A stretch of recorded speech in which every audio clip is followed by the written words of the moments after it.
Hi everyone, Paul Levy with Brownells here, and today we're at Rock Island Auction. I'm joined by Keith Ford. Hey, Paul. And right here we have a pretty unique firearm. Not many of these floating around. It's an FN CAL or FN CAL, however you want to pronounce it. I don't know which is the appropriate designation. But it's a pretty unique firearm. It's from FN, obviously. It was developed in the early 1960s following the FAL. They were actually still selling FALs at that time, and actually for a long time after that. This gun is actually a commercial failure. Yeah, it didn't take off at all. Yeah, FN developed it because they saw the AR-15, the U.S. transitioning to 5.56 and said, we need to come up with our own 5.56. So they took their FAL, their workhorse, and converted it somewhat into 5.56 for the world market. Didn't really take off. The FNC eventually came out of this project, which was a bit more successful firearm.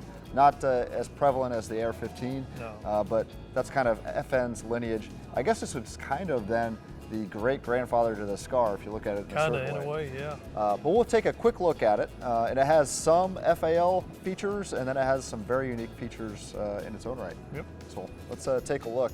I guess I'll start up at the front at the muzzle here. And it has a very FAL style flash hider or muzzle brake. Set up for a grenade launcher, which a lot of European countries seem to like their muzzle launching grenades. Love those. I'm a fan myself. Grenades, that's cool. If you notice here, FAL style gas system. So you simply turn that, you can adjust it to the grenade setting or just the normal rifle function. It has a very similar FAL gas system. It has the tap-it piston system. Unlike the FAL though, the recoil mechanism, the spring is housed up front. So the bolt itself, there's no recoil system back here. It's housed on the spring assembly up front. And one thing you will notice about this firearm, I don't know if you noticed it, Keith, a lot less machining than the FAL. These are stamped. Yeah, so completely stamped receivers all the way around. I'll flip it around for you. This is at Rock Island right now, and it is a transferable machine gun. So this is the full Monty here. Yes, real deal.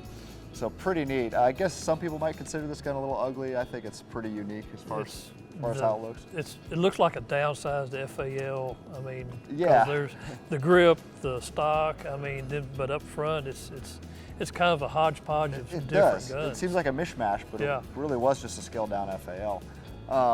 Moving back front, it does have a stamped handguard. The handguard attaches just like an FAL via the screw up front, and then it's the two halves that will separate. It's got a plastic handguard, kind of like I guess an Israeli style FAL almost. Yep, absolutely. On there. And then back of the receiver, again, stamped. The selector, I'll flip it around, is much like an FAL. So there we got on safe right now. You have fire, and then all the way around you got full auto. So pretty unique there.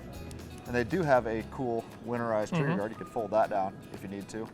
And I think the biggest difference outside of it being in 5.56 is the bolt itself. It's not a tilting bolt. No, it's not. So if you can see this right here, I'm not going to disassemble it for you. This gun's worth a bit more than I'm willing to pay. But you see there, it's got a rotating bolt, and it's kind of an interrupted thread pattern, which you don't see a whole lot on 5.56 guns. So pretty unique there.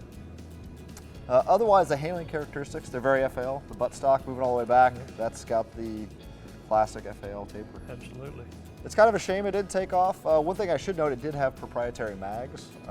They had much more of an angle.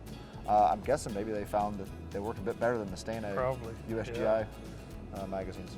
But that's the FN CAL. You don't see them a whole lot. They're not really on the commercial market. Not a whole lot of them floating around out there. But if you're into transferable machine guns, this was available by the time you see this at Rock Island Auction. It'd be gone. Yeah, but they do crop up every once in a while. So thank you, Rock Island Auction, for letting us handle this. Check it out. So next time, we'll dig up another gun from the vault.